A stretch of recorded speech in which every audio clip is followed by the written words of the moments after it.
km på det fremragende letningsrute, som er 16 unge mennesker med hjertesygdomme skal cykle 68 km ved det årlige CSC Cycling i København.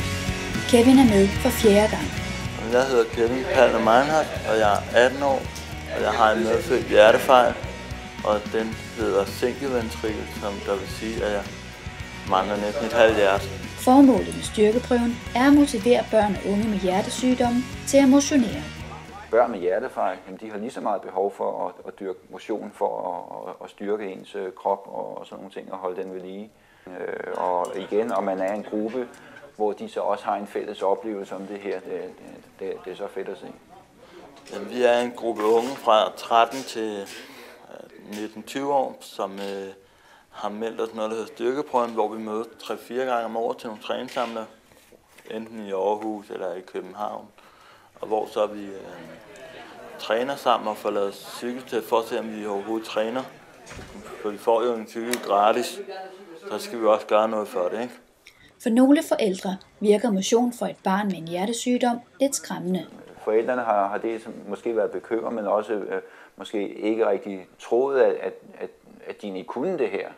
Det er jo sådan nok lidt en kombination af, at lægerne de er måske også forsigtige, når de taler med forældrene, og så forældrene føler, når en hjertefejl, jamen, der må vi hellere passe lidt på at ikke anstrenge hjertet. Dengang vi fik Kevin, der fik vi jo at vide, at han blev ikke nogen Michael Laudrup, han kunne godt blive en Peter Schmeichel.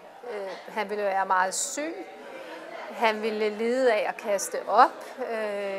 Han ville tit få lungebetændelse og have svært ved at tage på.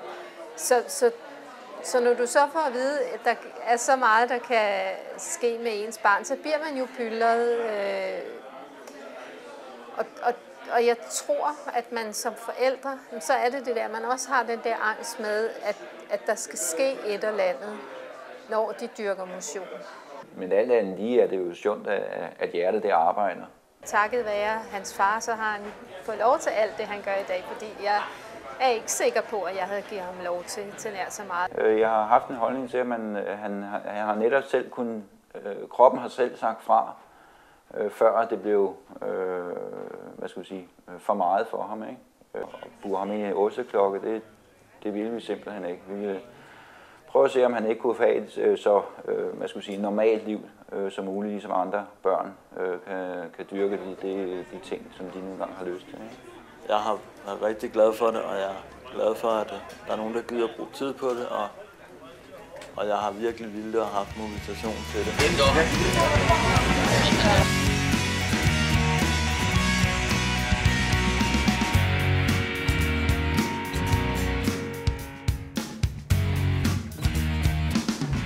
Jeg er rigtig stolt af, at han siger, selvom jeg har en hjertefejl, så kan jeg godt.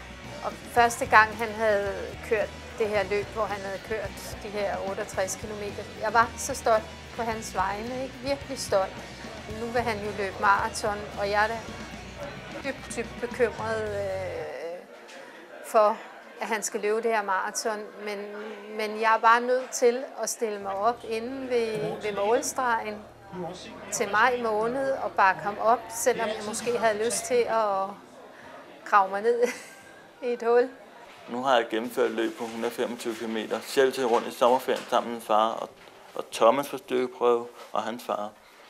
Og så tænkte jeg, hvorfor ikke også prøve løbning nu, hvor jeg løber mest om vinteren.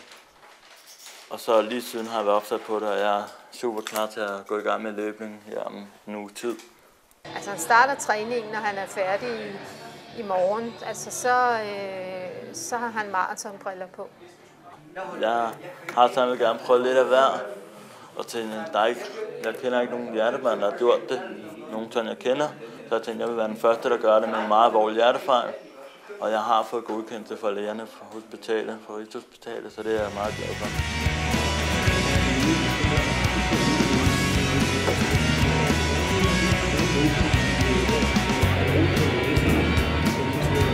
Og 5, 3, 2, 1, kør! Skyder vi, sådan der, tak for det. Afsted med jer. 68 km, rigtig god tur. Du kan finde mere information om børn og unge med hjertesygdomme på hjerteforeningen.dk.